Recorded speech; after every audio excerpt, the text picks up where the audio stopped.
Y el gobierno insistió en que no ha habido ningún acuerdo con la oposición para consensuar los nombramientos del Poder Judicial.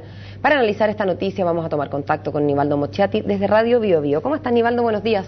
Hola, Paula, buenos días. El procedimiento de nombramiento de los jueces de la Corte Suprema es el siguiente. La Corte Suprema elabora una quina con los magistrados con los mejores puntajes, por así decirlo. El presidente escoge a uno y lo somete a votación del Senado, que por 2/3 de los votos, 25 votos, tiene que aprobarlo.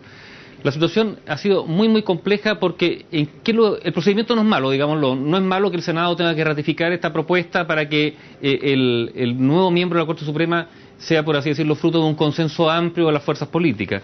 ¿Cuál es el problema? Que la lógica del binominal también se ha incorporado a estas designaciones, y en el último tiempo lo que hemos tenido es un juez, por así decirlo, que aparece sin que él lo quiera. Esto no es culpa de los jueces, es culpa de los políticos. Aparezca, por así decirlo, respaldado por la concertación o la nueva mayoría, y el otro respaldado por la alianza, y así se han ido. Esto ocurrió, por ejemplo, con la designación de la jueza Gloria Nachevesich, que recordemos, ella fue la encargada de llevar adelante el caso Mopgati, y por eso provocaba urticaria o irritación en la concertación. Ahora se está planteando por parte del Ejecutivo el nombre de Carlos Aranguis, y también provoca aparentemente resistencia en el pacto Nueva Mayoría. ¿Por qué? Porque fue el hombre que llevó adelante el año 2002 el caso Coimas, efectivamente, por el cual fueron desaforados 5 diputados de la concertación. Patricio Tombolini, el ex subsecretario de Transporte, fue condenado por Arangui, aunque después fue absuelto por la Corte Suprema. Y entre medio está el caso del magistrado Carlos Cerda, que ha sido propuesto muchas veces y que ha sido votado siempre en contra, o mejor dicho, incluso podríamos decir, vetado por la alianza. ¿Por qué? Porque fue el hombre de los Pinocheques, el hombre que llevó adelante el caso Rix y numerosos casos por violación a los derechos humanos. ¿Cuál es el problema? El problema no es ni de Chevesich, ni de Aranguis, ni de Cerda, que terminan siendo, por así decirlo, manoseados por el mundo político, tironeados por uno y otro, y encuadrados en una posición política que no necesariamente es la que les corresponde. La oposición dice que en el nombramiento actual debería hacerse valer un acuerdo que habría habido en el nombramiento de Chevesich, que hoy día significaría lo siguiente: que tendrían que ser escuchadas las voces de la oposición en el nombramiento del nuevo juez, y eso favorecería, entre comillas, a Cerda. El gobierno dice que ese acuerdo nunca estuvo.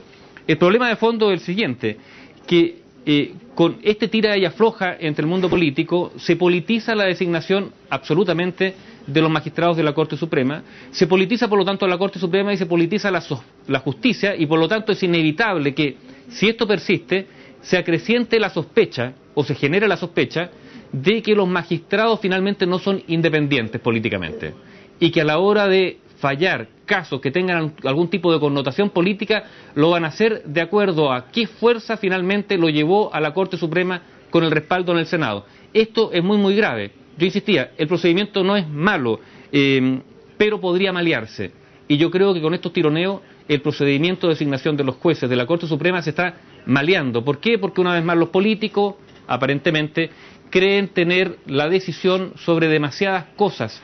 Está bien, ellos pueden tener una opinión para designar a un juez de la Corte Suprema, pero probablemente esa opinión debería estar ahora mediada por otro tipo de institución, porque la politización es demasiado grande y a esta altura demasiado grave. Se está maleando, dices tú, el sistema, y creo que no es el único que lo cree así, Nivaldo. Uno empieza a escuchar ya voces de personas que consideran que habría que repensar profundamente la manera en que tenemos supremos, en la manera en que se va formando nuestra Corte Suprema. Veremos qué pasa en los meses venideros. Sí, porque, solo para terminar, sí, hoy día Arangui y Cerda son víctimas de este tironeo político. Ellos son las verdaderas víctimas. Es verdad. Muchas gracias, Nivaldo, por ese análisis, y que nos vemos en una próxima oportunidad. Que estés bien. Tú también. Chao. Chao.